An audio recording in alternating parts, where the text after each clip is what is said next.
Hey everyone, this is Darius and I want to give you guys a quick update on something that I'm dealing with. So first off, I'm using this GoPro and I know that the audio isn't the best. On top of that, I have a couple of sounds around me, so hopefully you can hear me well.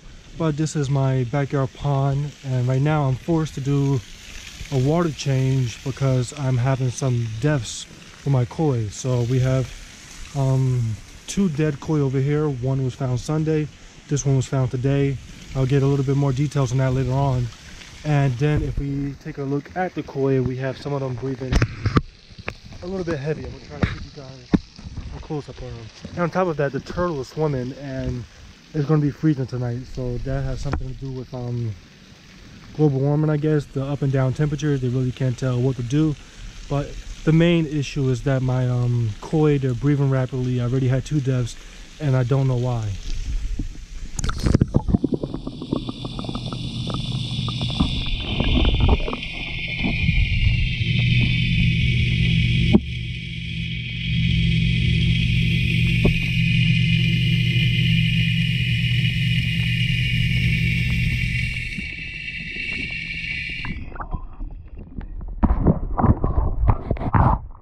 Heavy breathing is only seen on koi. The goldfish show no signs of it, and once again I don't know why. So my first reaction is just to go ahead and do a water change. Right now I'm about 50%, and I really don't like doing water changes when it's cold like this. Today is 40 degrees and tomorrow it's going to be like in the 30s. Overnight it's going to drop into the 20s.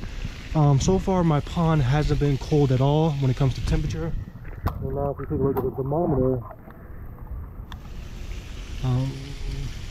the thermometer shows that it's about 56 degrees Fahrenheit in the pond. So even though we've had some freezing nights, the pond has been able to keep a stable warm temperature, and it's allowing the fish to just slowly adjust to these cooling temperatures. But when I do this water change, the water coming out my tap, that's going to be cold, but it's going to shock these fish. But as of now, this is the only thing I know. This is the only treatment that I know of, because I actually don't know what I'm dealing with. I don't know what sickness these koi have, what's causing them to die, and this is the only thing that I could do right now.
So yeah, once again, that was just a quick emergency water change, just because I don't know what I'm dealing with. I don't know the main cause of these deaths. So we're just gonna come over here and take a look at these fish.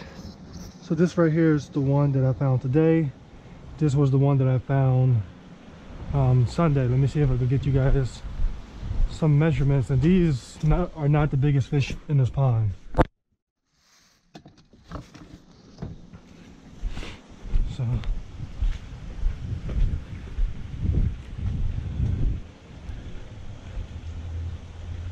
So we have this one, 18 inches. This is an 18-inch fish, a butterfly koi. You can see he has his tail fin is about 6 inches long in itself. What you can see compared to the average koi, definitely one of my most prized fish. So definitely sucks that he died. And this one was actually raised in the pond. This is one of the first koi that I ever bred, and this guy is 12.5 inches long. So a big loss today. We all know that koi are very valuable fish. These could easily go for over $100. This one probably a couple of thousands. But beside that, I had these fish for a very long time. This guy right here in particular, this guy watched me grow, and that sounds kind of strange, but I had this guy since I was a little kid, and now I'm 24, well, almost 24, and it sucks that he died. So what I try to look for is just different things that may have pointed to the death. These fish are extremely slimy when you fill them, which is actually a good thing, especially out here in a pond where they have to face all these natural elements. The slime coat is definitely very important. But other than that, I don't really see any main signs of their death. I do see these spots right here. I'm not sure how well you can see it on the camera, but it's a little bloody. You can see the different veins in the fish, a few blood spots on the tail. Same thing with this one behind the gill. You have a few blood spots, and the veins are a little bit more noticeable. But the thing is, with these koi, the only view that I have is from above. When we look in the pond, when I come over here, the only view I have is looking from up down. So I really can't see the sides. I can't see what's normal from what's not normal. So with all these signs, I'm not sure if any of this stuff is normal or if this is what caused it. I know that this right here is a sign that this was a female. I know a lot of my females, they have this little weird shaped bottom, and the bloat, the big bellies, that's just because I overfeed. But other than that, I really can't pinpoint the actual cause of these two deaths.